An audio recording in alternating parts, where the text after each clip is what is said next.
This scene shows the events that activate muscle contraction and the biochemical details of cross-linking and sliding of the actin filaments by the myosin heads. The cycle starts when an electrical impulse from a motor neuron stimulates a muscle fiber. Invertebrate animals may have 1, 2, or 3 motor neurons that control the contraction of a single muscle fiber, and each motor neuron has multiple end plate junctions spread over the fiber surface. The nerve signal from a motor neuron does not generate an action potential in an invertebrate muscle fiber, but rather depolarizes the entire surface of the fiber to produce contraction. The electrical depolarization also spreads into tiny membranous invaginations of the fiber membrane called transverse tubules or T-tubules. The T-tubules extend to the myofibrils. The T-tubules align with the A-band in invertebrate muscles. The T-tubules essentially carry the electrical signal into the sarcoplasm and along the sarcoplasmic reticulum, a complex of membranous vesicles that serve to store calcium within the muscle.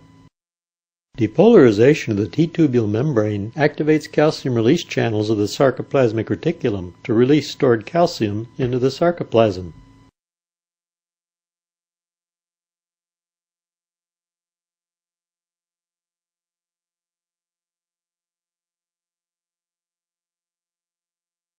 The released calcium then initiates the muscle contraction by binding to a protein called troponin. Calcium-activated troponin causes a conformational shift in the protein tropomyosin, which winds around the actin helix and blocks the myosin binding sites on the actin molecules. This frees the actin molecules to bind the myosin head units. The contraction cycle starts with the myosin head bound to adenosine triphosphate, ATP.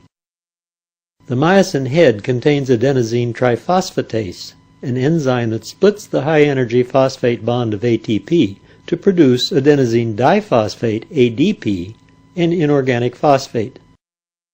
The resulting ADP and inorganic phosphate remain associated with the myosin head, which is also charged with the energy released by the splitting of the high-energy phosphate from the ATP. To start the contraction cycle, the myosin head attaches loosely to actin, then releases the inorganic phosphate, which causes tight binding with the actin.